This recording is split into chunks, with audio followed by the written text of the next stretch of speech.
everybody. Welcome to Laced in Space. I'm back. And I'm happy y'all are tuning back in. This is my second video.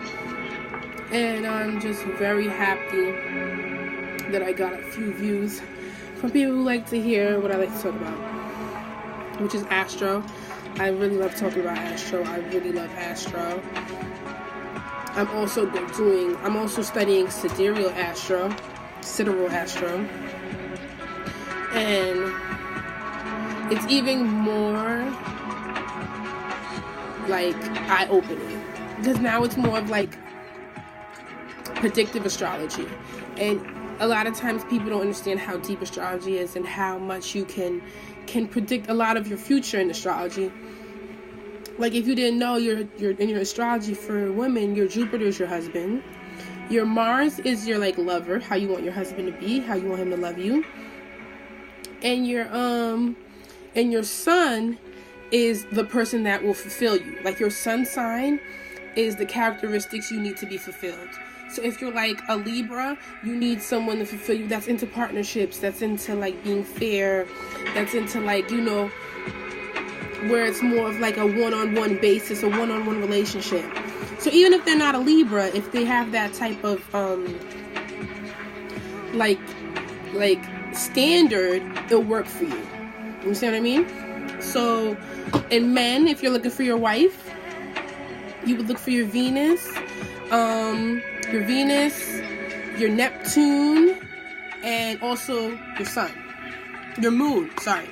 Your Venus, your Neptune, and your moon. Because for men, it's more of they need someone that could be emotionally, in astrology, you need someone as a man that can be emotionally receptive to you. Whereas a woman, she needs someone that's going to be there to hold her down. Whereas a man needs someone that's going to be there to calm him down. You know what I mean? So if you look deeper into astrology, you'll see that there's a lot of more than just your sun sign. But today I'm going to talk about Chiron, which I really love because Chiron has opened up a lot of understanding for me. Chiron, let me give you a little information about Chiron. Chiron is the asteroid it's an asteroid, and it's called the Wounded Healer. So Chiron is like a little boy, and he's been hurt. So he's been hurt since childhood. So within your chart, Chiron represents the insecurities we have since we were young. And it's things that as we get older, we try to kind of hide, or it only comes out when a certain transit comes, or when someone pokes at it, and then it just blasts out, and we're like, oh my God, this is a feeling that I haven't felt since I was a kid, you know? So I'm going to start up with the first Chiron, and the Chiron I'm going to talk about today is Aries. And Aries also rules the first house of self.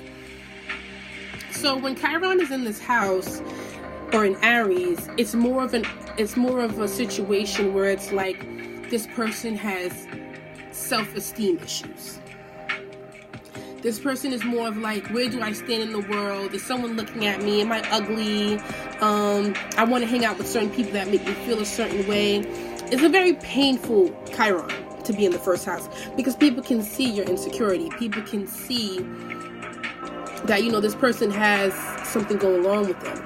I personally have Chiron in the 12th, but it cuts my ascendant, and ascendant is your first house. So I have that issue where, like, I'll ask myself, am I beautiful? Like I'll need the validation from other people. I need other people to make me feel validated. Since it cups the 12th house, there's a lot of things that's also mentally. It's more of a mental thing. Same thing with Chiron in the first house also. It's more of a thing where it's like I wear my feelings on my sleeve.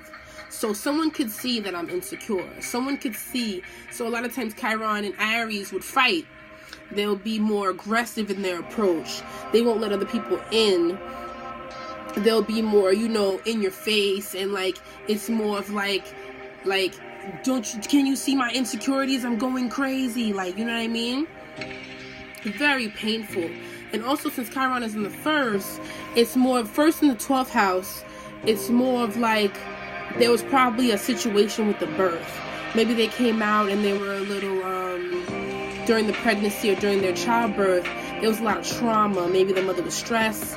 Maybe the mother was going in an abusive situation. So a lot of times with Chiron on the first or in Aries, it's more of like an aggression.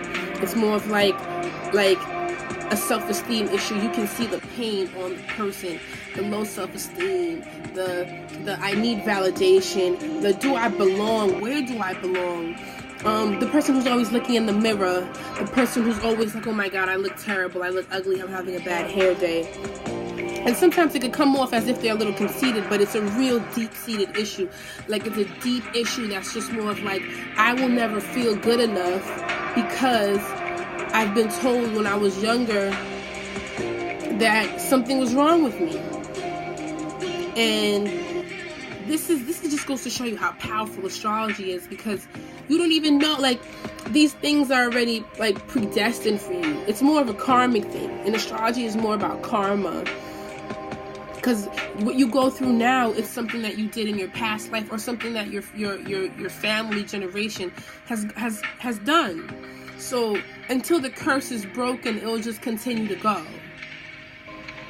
So within a family, there will be an issue, and you won't understand why this whole issue is happening, like drinking, drugs, or maybe womanizing, maybe like all types of issues. It's because there's a karma associated with the life. And astrology is a beautiful thing because it lets you understand how to break this karma and how to break this curse, and you get to see it. All right, so we're gonna move to Taurus, or the second house. Chiron and Taurus, or the second house. With Chiron and Taurus, or the second house, you have someone who has financial issues. So the issue is more of money issues, or maybe like during the childhood, maybe there was they didn't feel like they received enough gifts. They didn't feel like maybe like they didn't receive, maybe there was issues with money. Maybe they felt like the issues with money was because of them. If when you think of Taurus and you think of the second house, because Taurus was the second house, it's the second sign, it's more of like you have self-worth issues. That's why you'll meet a lot of Tauruses that need to buy things or need to have material things to feel like they're worthy.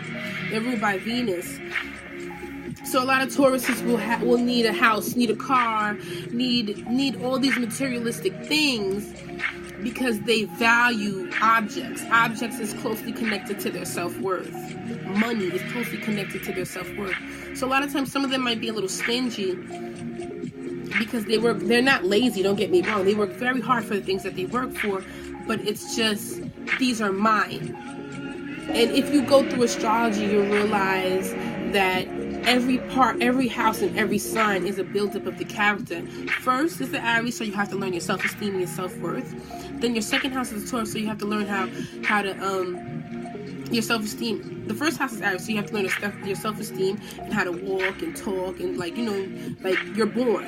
Then the second house is in Taurus, and that just shows you like communication and working with your skills and like what is your like, what can you do? What do you acquire? The things that you have. This is mine. This belongs to me. Like it's a buildup of character. It's the buildup of character from the first house to the 12th house. So with Chiron and Taurus, it's basically about money and financial issues. And a person who feels like growing up, their parents may not have been as rich. Their parents maybe didn't have enough money, and they felt like the problem was because of them. So as they get older, some of them might have money problems. Some of them might want to acquire a lot of money, a lot of things, hold on to their things, hoarders, because growing up there was an issue, there was a wound with acquiring wealth, acquiring objects, acquiring survival needs. So now we're going to move into Gemini. Gemini rules the third house. And with Chiron here, my daughter has this Chiron, it's speech and siblings. A lot of people who have Chiron in Gemini or the third house, they usually have issues with communication. So some of them might speak weird, which my daughter does. She has like a little squeaky voice, or sometimes she'll just blabber. And I would have never known this if I haven't gotten deeper, like, see how deep astrology is? I would never understood that this is something that Ava has to go through, because everything is on an axis. So if you have a problem with speech, and Gemini is the opposite, and Gemini rules speech, the third house, the opposite of Gemini is Sagittarius. So someone who would have issues with speech is someone who probably talks so much bullshit in their past life that this life is like, no. The only time you're going to talk is when you really have something important to say. Or when I feel like it's time for you to talk. You see the karmic thing? Another thing with this, it has to deal with siblings. So a lot of people who have Chiron here in like the third house, they probably were the only child, or they probably had issues with their siblings. Maybe they had one kid who bullied each other, or maybe they had a kid that was sick, a brother and sister that was sick, and they had to take care of the brother and sister, and they felt like, you know, growing up, that was like a wound for them or a problem for them. Maybe they had a brother and sister that was more special than them. It goes, the third house rules your environment, your early education, your siblings, so the immediate environment. Like the media, like when you're, because now from Aries you're born, then from Taurus you learn that this is me, this is mine, this belongs to me. Now at the third house, it's time for you to talk and express yourself. And there it's more of like, it's an issue with expressing themselves. Maybe you didn't feel like people listened to you enough. Maybe you didn't feel smart enough. Maybe you didn't feel like you were welcomed among your society, you were welcome among your community. So it's a deep wound there. And since it's opposite of Sagittarius, the only way to release this wound is to travel past your horizons. And it's crazy because my daughter's a Sagittarius rising, so I know there's going to be a time where Ava wants to leave. She's going to want to go see the world. Because it's just she needs to see the world to be able to really express herself. When you have Chiron and Gemini or the third house, it's hard for you to express yourself in a verbal, mental way. You feel stuck. You feel like everything is in here and it's just building up. So now we're going to Chiron in Cancer. This one is also a very hard placement, I would say. Because with Chiron in Cancer, you have someone who's basically they feel like they can't be nurtured. They feel like sometimes it could be issues with the mother too, which rules the fourth house. So there could be issues where they felt like the mother didn't nurture them enough.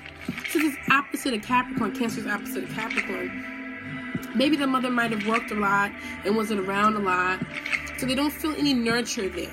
They feel like they have to nurture themselves, really. They feel like they're always looking for a home, for a place to call home, but a home within. And since it's opposite of Capricorn, I feel like a lot of Chiron and Cancers should really work towards their own home. Go out there, make things happen for yourself so you could find a home within yourself. Nurture yourself by being your own boss. That's just really what it is. It's hard though, because you really float around life not really having this feeling of being lost because you don't feel loved enough. You don't feel like you grew up with enough love in the household. And since the opposite of Capricorn, that might be true. Maybe it was a workaholic household. Maybe it was a household that was strict. So with Chiron there in Cancer, it's a hard placement. Maybe one of the parents, the mother, or even the father, the dominant parent, the more emotional parent, the parent that should have been nurturing you, wasn't around. Maybe they worked 2 jobs. Maybe you just feel a disconnect when it comes to that feeling of feeling emotionally stable and safe. So a lot of people with Chiron and Cancer might look through their relationships to find that feeling. But they don't understand that the only way to overcome this feeling of not feeling loved enough is to go out there and make things happen for yourself so you could find a home and show and boss up and be able to make your own home wherever you go. Because you can't really go to the past. That's the things with Chiron. You can't really go back to the past. All you can really do is just move forward and find a better understanding of why you feel this way. Last but not least, we have Chiron in Leo. This one is more of a wound within not being able to express creativity. This Chiron in Leo feels like everyone else is being a star but me, but I deserve to be a star. It's difficult for them to express themselves creatively. It's difficult for them to be a part of the party. It's just very difficult for them to be a star. And they want to be one so bad. They want to express themselves and show the world how special they are, but they can't do it. Since Leo also rules the 5th house, a person who has Chiron in Leo or the 5th house would have issues with children. They might feel like they want a child so bad, but are they going to be a good parent? Are they going to be able to take care of their kids? And things like that. Are they going to be able to be financially stable? Things like that come around with kids. Because kids is it's your inner child is where you find your creativity. And if you have no kind of connection with that feeling, it's going to be very hard for you to be creative. Because you need to be able to let go like a child. You need to be able to open yourself up like a child. That's why children are sometimes, I feel like, not to drift off, are very sought after in the entertainment industry. Because when you're a child, you're more open to expressing yourself. You're not afraid. And with a Chiron and Leo, it's almost like they didn't have a childhood. Because it's the opposite of Aquarius, so it's more of a detached feeling. It's more of a feeling of like, I want to be within the crowd. I want to be a commoner. I want to be amongst the people. But even though they are amongst the people and they have all these friends and all these things, a part of them wants to be a star. Which is an issue for most Leos. They feel different. They feel like they're special. But sometimes a lot of Leos have these issues within their self-esteem because they feel like they're watching everyone else do it and they're not. And they deserve this. They deserve to be pushed into the front and special. So it's a for Leos, I say it's an issue of finding the right groups of people that make you find your inner creativity. Surround yourself with people that get you. Aquarius. Just like Aquarius. Aquarius people need to find that inner individuality by channeling a cause for the people. One needs to be able to move out the way and stand alone, and one needs to be able to move within the people and find a way to help progress society. But they're still a star. They're still their star because Aquariuses are naturally their own star. They're natural leaders, natural individuals.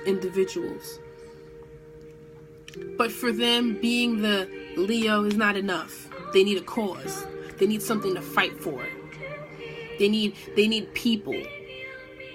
They need to meet all types of people and have a posse. So when it comes to Chiron, everyone has one. So you can't run from something that everyone has. All you can really do is find a better understanding and a better way of dealing with a wound that's within you. And I want people to realize that you, no matter what, you're here for a reason. There's a reason why you're here. And there's a reason why you're going through what you're going through. There's no purpose to why you're going through what you're going through. There's a purpose to what you're going through. There's never no purpose to what you're going through. Most of reality, and this is why I love Indian astrology, Eastern astrology, most of what we're going through is because of how we lived in another life. Or how our family, our generations live. Even if you go in regular religion, They always say, be careful what you do, because if you don't get it, your children's children will get it.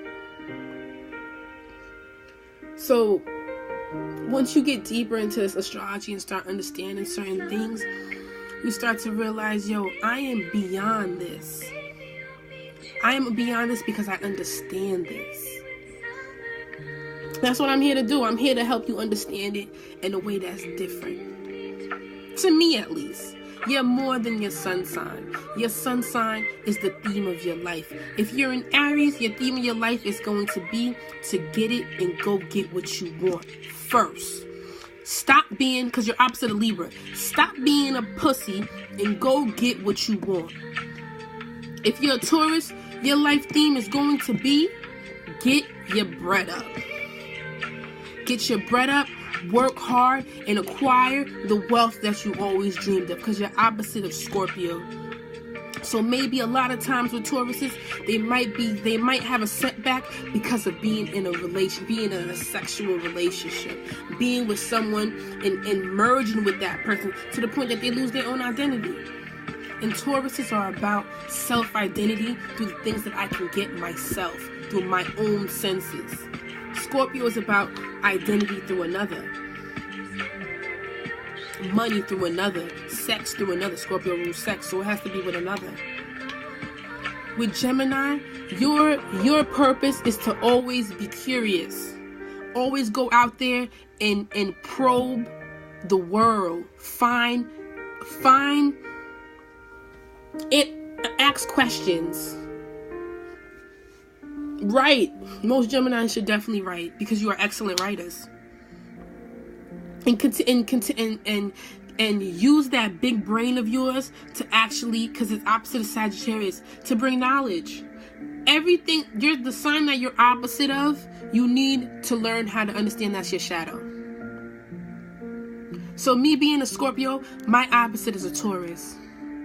So even though I'm so fixated on being with another and having a man and having the most romantic sex and being this deep, mysterious person, I need to learn how to acquire wealth. I need to learn how to have higher self-worth. I need to learn that, yes, love and sex is important, but I need to learn to understand that being broke is just as terrible. Because Tauruses cannot stand being broke. Tauruses are usually about their fucking bread. They have to keep moving. Because to have nothing is to be nothing to them. To not be able to enjoy their senses, being happy, being healthy, being hungry, being satisfied first, is when they can move into Scorpio and be with another. Because it's the opposite. Just like a Leo, like I said, a Leo's opposite of Aquarius. Leo needs to find his own light, and Aquarius needs to find the light within the cause of the people. Aquarius is the pioneer for the people. And that's what makes them the star. A star because they can stand up for the people. Leo's a star because they can stand alone. Just like an Aries. But a Leo is different because a Leo wants to be a superstar. And Aries wants to be a bulldozer. They want to come through and fight. I'm trying to get what's mine. Same thing with Capricorn and Cancer. Cancer's a nurturer. They want to love you and hold you, but they need to remember the shadow of their Capricorn. Go out there and go live a successful life. Go out there and be a boss. The greatest way you can take care of your family and your home is by being a boss. So not only do they need your love and your coddling, but they need to know that they are secured. And Capricorns are all about security. All earth signs, from Taurus to Virgo to Capricorn. These three signs are about having common sense. Yes, love and all of that is wonderful, but there's no love if we don't have a roof over our head.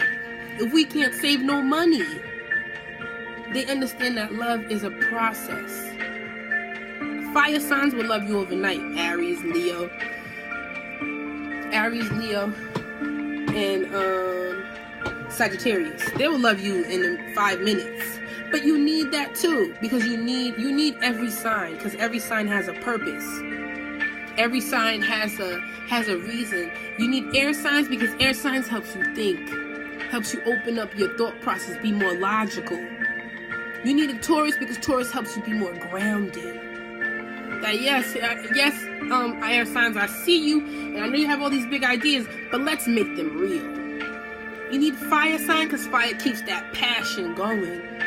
If you all think in all body, where's the passion? And that's what fire does for you. Aries, Leo, and Sagittarius, they give you that fire.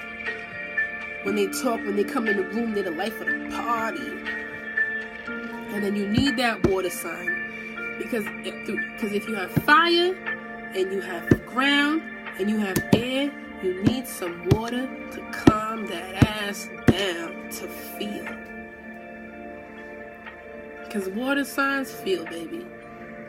I think water signs are the most romantic signs, but sometimes the most depressing signs too, because sometimes they can drown themselves. So I'll be back with more videos. I hope you love this.